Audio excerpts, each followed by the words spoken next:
Welcome to our new program, A Pandeist View, a space where we step back from the noise of headlines and look at the world through a wider, practical, and logical lens.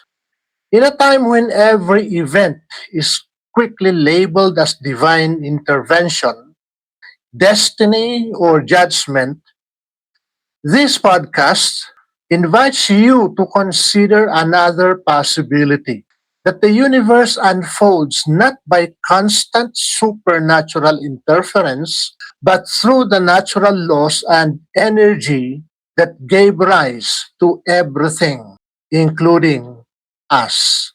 From global conflicts and political shifts to cultural movements and personal struggles, we will explore current issues with a perspective grounded in pantheism, the concept of God not intervening from above, but expressed through the unfolding realities around us. This is not a podcast of easy answers, but of thoughtful reflection, not of fear, but of clarity, not of religious dogma, but of reason. Join me as we look at the world as it is, and perhaps as it has always been. For our first topic, let's look at what is happening around us today. And I have entitled this topic, Wars and the Silence of Heaven. To my English listeners, I would like to make a statement that this podcast will be a podcast of mixed language. I will quote some things, I will read some things in English, and I will try to interpret it for our Filipino Tagalog listeners. So take it as a challenge. You might learn some Filipino words in the process. So our title is Wars and the Silence of Heaven. Ang mga gyera at ang katahimikan ng kalangitan. When wars erupt, one of the first questions that rises from the human heart is theological. Where is God? Asan ang Panginoon? Pag may gera, hinahanap natin ang Panginoon. And in fact, for many, tatanungin nila o iisipin nila na ang Diyos ay kasama nila. Prayers ascend from all sides. Soldiers whisper them in trenches. Civilians cry them in shelters. Leaders invoke them in speeches. Each nation often believes, sometimes sincerely, sometimes strategically, that heaven stands with them. Hindi maikakaila, mga kaibigan, na tuwing may gera, ang mga nagigera ay akala nila ang langit ay nasa kanilang side, tumutulong sa kanila. Kaya nga, lahat nagpipray, nananalangin, mga sundalo, mga politiko, mga civilians, mga pinuno, lahat nananalangin na sana ang Panginoon sa kalangitan ay samahan sila, protektahan sila, o kaya'y samahan sila para manalo sila sa gyera. Subalit isang katotohanan ang ating namamataan tuwing may gyera. Ang kalangitan ay hindi nagsasalita. History presents us with a sobering reality. The heavens remain silent. The bombs fall, the armies clash, cities burn, empires rise and collapse. And through it all, the universe appears to follow its course without interruption. Mga bomba pumuputok, mga armada naglalaban, mga syudad ang mga kabayanan nasisira. At somehow, in those process, walang pakialam ang kalangitan. The heaven does not take sides. This silence has led many thinkers to consider a difficult but reasonable conclusion.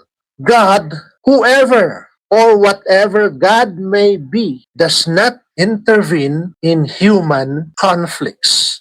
Ngayon, alam ko po ang reaction po ng ating mga kababayan na nasa Abrahamic religion na ang kanilang kaisipan ay ang Diyos ay nasa kanilang side, nananalangin kung may sakit, nananalangin kung may bagay na gagawin. And yes, sa mga kakataon na may problema at may giyera katulad ngayon, inaasahan nila na ang Diyos ay nasa kanilang side. Ang kanilang mga panalangin, sometimes hindi lang para sa kanila, kundi para panigan sila ng Panginoon sa giyera at tapusin na niya yung mga kalaban. Pero wala pong nangyayaring ganon. Tahimik ang kalangitan. O we can say, tahimik ang Diyos. Hindi siya pakialamero na tulad ng inaasahan ng karamihan. One of the most revealing features of war is that every side prays. Hindi lang po sa gera, maski sa mga kompetisyon ng sports, basketball, volleyball, boxing, whatever. Each one takes sides. And each one prays for his side of the conflict to win. But somehow we observe that heaven does not take sides. The best prepared army, the better player, they win. Not because they prayed, not because God is on their side, but because they prepared and performed better. In ancient times, warriors prayed to their gods before battle. In the medieval period, armies marched under the sacred banners during events like the Crusades. May ang flag nila, may cross, o may buwan, o may araw, whatever represents their armies and their country. In modern history, soldiers on opposing sides prayed during world wars. And today, we have also seen the most powerful president of the world today, as they say, invoking his God and his religion and telling his soldiers that God is with them. Well, we have to see the results. Every nation believed justice favored its cause. Just like the war going on today. One side is so verbal in saying that it's a mission given by God. Well, tignan po natin kung paano po magpo-proceed ang gera. Every nation asked heaven for victory, but victory never came to all who prayed. The thing is, both sides are praying to their gods. So which side will God go to? If divine intervention operated as many imagine it to be, stepping into history to reward the righteous and punish the wicked, the outcome of wars would likely look very different. Battles would be unmistakably decided by moral virtue. Injustice would collapse instantly. But history shows no pattern. Instead, wars are decided by strategy, resources, leadership, and sometimes sheer chance. Now, the silence of heaven does not necessarily mean the universe is empty of meaning or divinity. It does not mean God does not exist.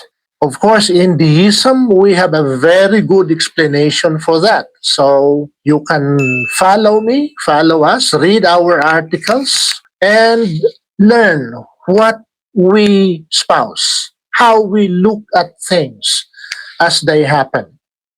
This does not necessarily mean the universe is empty of meaning or divinity. It may simply mean that the divine does not function as a supernatural referee in human affairs.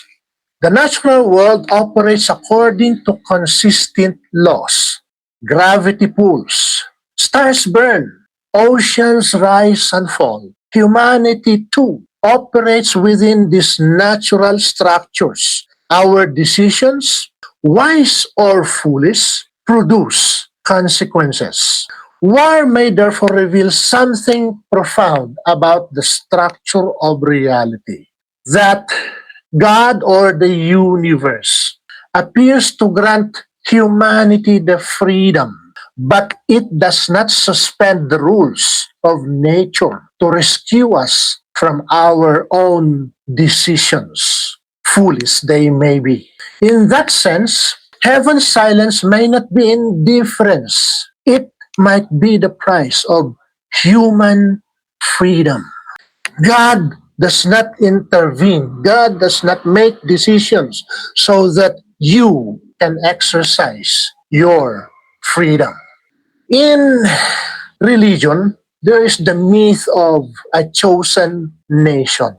And that's true not only today, but throughout history. Many peoples have believed themselves uniquely chosen by God.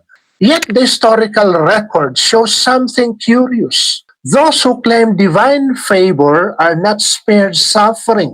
In many cases, they endure even greater trials. Ayoko sanang banggitin, pero kung kinakailangang magbigay ng magandang ehemplo, pasensya na po, not because I am taking political sides. Okay po, maliwanag po ba? In today's world, one country above all has taken the privilege of calling themselves the chosen of God. But somehow in their history, we find that they have been under persecution, trials, dispersion, back again as a nation, and then disperse again. I was about to say punish again, but that would be judgment. No, scrap that. Israel has undergone so many years of peace, years of prosperity, and then just like what the Bible says in the Old Testament, if they remain faithful to God, God will bless them. But if they begin to be disobedient, God punishes them. And they have been in a cycle of blessings and punishment.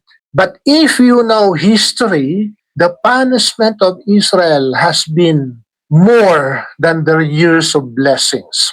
In fact, since the time of the Romans until Israel became a nation again, that's almost 2,000 years of dispersion.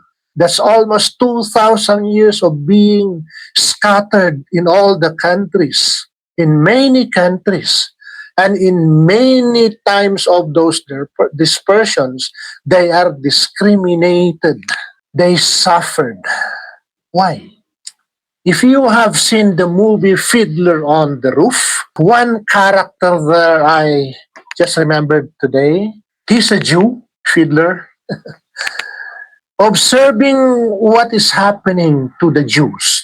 He actually stated something or prayed something. He said, God, can you choose another nation for a while? Now, looking at that background, alam po natin kung ano ibig niyang sabihin. Pinili, pero pinaparusahan. So ngayon, sabi niya sa Panginoon, Panginoon, pwede ba pumili ka naman ng ibang nasyon? So, historical record shows something curious. Yung mga nagkiklaim na sila ang chosen ng Panginoon, ay sila rin naman ang higit na napaparusahan. So go ahead, declare yourself chosen. Sacred traditions themselves acknowledge this pattern. The scriptures, yun nga, the people of Moses repeatedly went into trials, dispersion, wars, exile, conquest, hardship, and the Bible is clear about those things. They are a form of discipline upon the chosen. So go ahead, declare yourself as chosen. Being chosen does not guarantee protection. And somehow, before the war became full-blown, I am formerly a Christian pastor. And my world is among Christians. And as of probably 3 weeks ago, when you talk to Christians, they will say, hindi matatalo ang mga yan.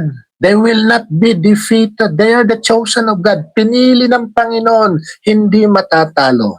Well, the war is unfolding. Let's wait for the results. If anything, the idea of chosenness often brings greater moral responsibility.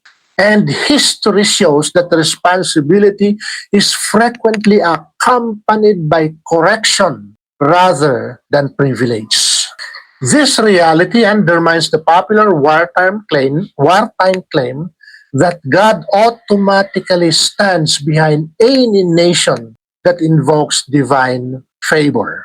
Because the course of history, the record of history, not only suggests, but it proves otherwise. Well, we look at war as human creation. If heaven does not intervene in war, then the responsibility for war lies squarely within humanity itself. Wars arise from familiar causes: fear, ambition, pride, revenge, miscalculation, and competition for power or resources. These are human impulses, not divine commands. When people attribute wars to God's will, they may unintentionally shift responsibility away from the very place where it belongs. But the silence of heaven sends a different message. Humanity must take responsibility for the world it creates. And so with that, there is a different way to understand the divine. And we call it deism or pantheism. If God does not intervene in wars, what does that imply? It may suggest that the divine reality, whether it's nature, creation, energy, whatever you call it, is not a partisan force taking sides with one nation against another. Instead, the divine God may be expressed in the deeper structure of the universe itself, in the laws of nature, in the unfolding of life, and the emergence of human consciousness. In this view, the universe provides humanity with intelligence, conscience, and the capacity for compassion. But it does not dictate how we use them. Humanity must decide. Wars, therefore, are not proofs that God commands violence. It may simply demonstrate that humanity has not yet learned to live according to its higher capacities. God is neutral in everything. When it rains for the sinner or the saint. When there's an earthquake, anyone within the land will feel that earthquake. When the sun shines, it shines on everyone, young or old, Christian or not, religious or whatever. Nature does not choose. Creation does not discriminate. That is where we find the God, the concept of in the concept of deism is very, very fair. Now, you may not understand this deism insertion I say every once in a while, but again, we invite you to follow us, follow me. We have a lot of books out already where you can learn something about deism. We have the podcast on exegesis. And now I am adding another layer, trying to say something about the events today. I'm not saying that I am an expert commentator. I am only looking at that ethical, spiritual side. I don't dwell in politics and economics. That's beyond me. Hindi ko po kaya yon. Hindi abot ng aking kaisipan. I might be able to say something, pero hindi po yon ang aking expertise kung mayroon man. Now, let's go back to the silence of heaven. Is there a moral meaning to the silence of heaven? Yes, we know it is unsettling. Nananalangin ka, walang sumasagot. Ilang tao sa ospital, yung may sakit mismo at yung mga relatives, Panginoon. And yet, wala po tayong naririnig. Walang sumasagot. People are expecting a dramatic divine intervention, whether it's war, whether it's sickness, whether it's what kind of trouble, economic collapse or what. But yet, as always, we better accept it so that we know what to do. Heaven is silent. If you wait for God to decide on what you will eat, who you will marry, what business you will involve in, whether you will work in Saudi or Qatar or Vietnam or whoever, if you wait for a visible voice, you will be frustrated. Heaven has been silent since time immemorial. If we are looking for an audible voice from Him. But in deism, we say God has been speaking. Read Psalms 19 verses 1 to 4. The heavens declare the glory of God. Araw-araw, nagsasalita ang kalangitan. Dinideklara nila ang kaluwalhatian ng Panginoon. In nature is the voice of God. You only need to observe, to discern, and you can hear in your inmost being the voice of God. The absence of a voice speaking from heaven, the absence of intervention may therefore carry an implicit, a clear challenge to all of us. If peace is to come, we human beings must create it. The universe may provide the stage and the laws that govern it, but the moral drama unfolding upon that stage belongs to humanity. Now, in these conversations, words do not prove that the divine does not exist, but they strongly suggest that the divine does not intervene in human battles. Hindi lang ho sa taggera talaga. Yung chismisan nyo ng inyong kapitbahay, yung alitan nyo ng inyong katrabaho, walang pakialam ang Panginoon dyan. Hindi siya makikialam. Magnovena ka man, mag-prayer meeting ka man, whatever. Hindi makikialam ang Panginoon dyan. Walang physical na pakialam. Wala kang boses na maririnig na bigla na lang kakalabog sa iyong pagtulog. Heaven does not choose sides. Heaven does not halt armies. Heaven does not redirect missiles or bullets. The universe remains silent. And in that silence lies a profound truth. The future of peace or destruction rests not in the hands of heaven, but in the choices of humanity itself. Thank you for being with me in our first pantheistic reflection, pantheistic view. Every now and then, you will see me talking about relevant issues, not from a political side, not from an economic side. I might be able to say something, but again, hindi po yun ang aking expertise. Ako po'y galing sa seminary in a way.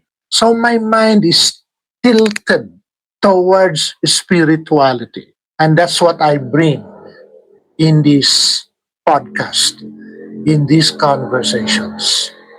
In return, may I ask, please, if you see subscribe button, follow button, please click that. And we shall be able to talk about a lot more.